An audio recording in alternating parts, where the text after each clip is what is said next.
6월 9일 오늘 만난 성경 말씀은 사무엘상 20장 20절에서 23절까지의 말씀입니다. 내가 관역을 쏘려함 같이 화살셋을 그 바위 곁에 쏘고 아이를 보내어 가서 화살을 찾으라 하며 내가 짐짓 아이에게 이르기를 보라 화살이 내 이쪽에 있으니 가져오라 하거든 너는 돌아올지니 여호와께서 살아계심을 두고 맹세하노니 내가 평안 무사할 것이요. 만일 아이에게 이르기를 보라 화살이 네 앞쪽에 있다 하거든 네 길을 가라 여호와께서 너를 보내셨음이니라. 너와 내가 말한 일에 대하여는 여호와께서 너와 나 사이에 영원토록 계시느니라 하니라. 아멘. 오늘 만나러 만나주시는 하나님을 기대합니다.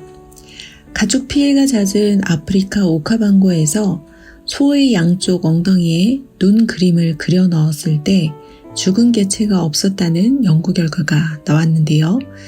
기습적으로 가축을 공격하는 사자나 표범이 목표물과 눈만 마주쳐도 사냥을 포기하는 사례에 착안하여 4년여에 걸쳐 실험한 결과입니다.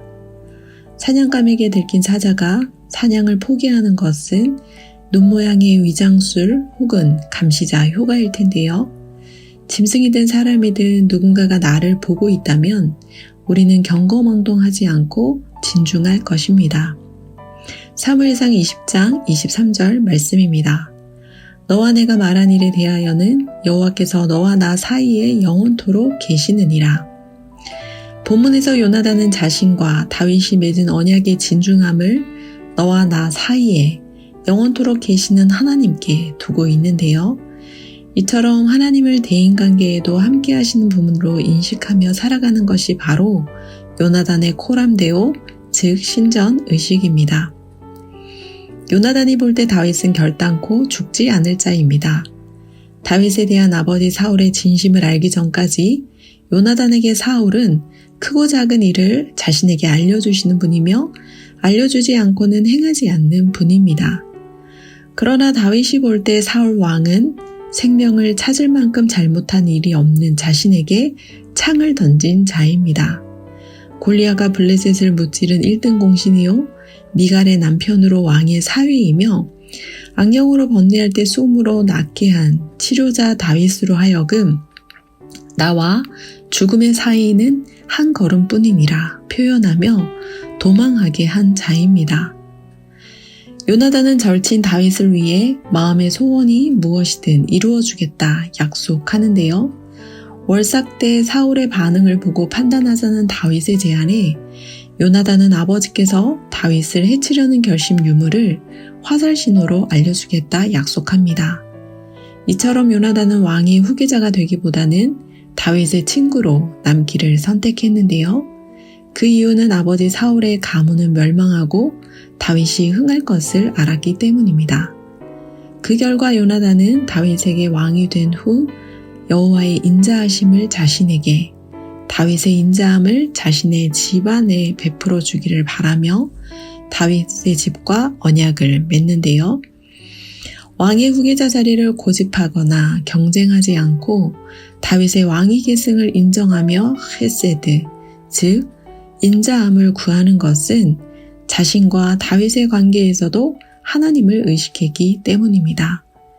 요나단은 만약 자신이 아버지의 확고한 살해 의지를 인지하고도 다윗을 평안히 보내지 않는다면 여호와께서 자신에게 벌을 내리시기를, 반면 여호와께서 아버지와 함께 하신 것 같이 다윗과 함께 하시기를 원했는데요. 이처럼 자기 생명을 사랑함같이 그를 사랑하며 위로 격려하고 도와주려고 하는 요나단을 통해 신전의식의 극치를 묵상하게 됩니다. 이처럼 대인관계에서도 신전의식으로 살아간 요나단의 언행은 자신과 다윗에게 어떤 영향을 끼쳤을까요?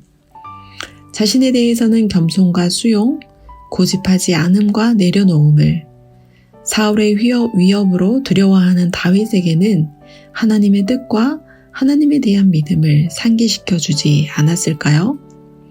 가정뿐만 아니라 교회와 직장 내 대인관계에서도 요나단처럼 여호와께서 너와 나 사이에 영원토록 계시느니라 고백한다면 우리의 언행 심사도 달라지지 않을까요?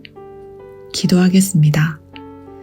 우리 가운데 계시는 하나님, 나와 타인 사이에 영원토록 계시는 하나님의 도우심을 구합니다. 얽히고 설킨 대인관계 가운데 함께하사 풀어 주옵소서. 어느 누구를 대하든 대인관계 사이에 영원토록 계시는 하나님을 상기하고 상기시키는 가운데 상호 주의하고 존중하게 하옵소서. 우리와 하나님 사이에 계시는 예수님의 이름으로 기도합니다. 아멘. 두 가지 대목으로 기도하겠습니다. 첫째, 사람과 사람 사이에 계시는 하나님, 사람과 사람 사이의 대립이 평화로 회복되기까지 우리의 언행 심사를 다스려 주옵소서. 대인관계 가운데 계심을 기억하며 경고망동하지 않게 하옵소서. 둘째, 교회와 교구를 위해 기도합니다. 모임과 봉사도 신전의식으로 감당하기 원합니다. 어느 누구를 대하든 무슨 일을 하든 대인관계 가운데 계시는 하나님을 바라보며 참여하게 하옵소서. 기도하신 후에 개인 기도 하겠습니다.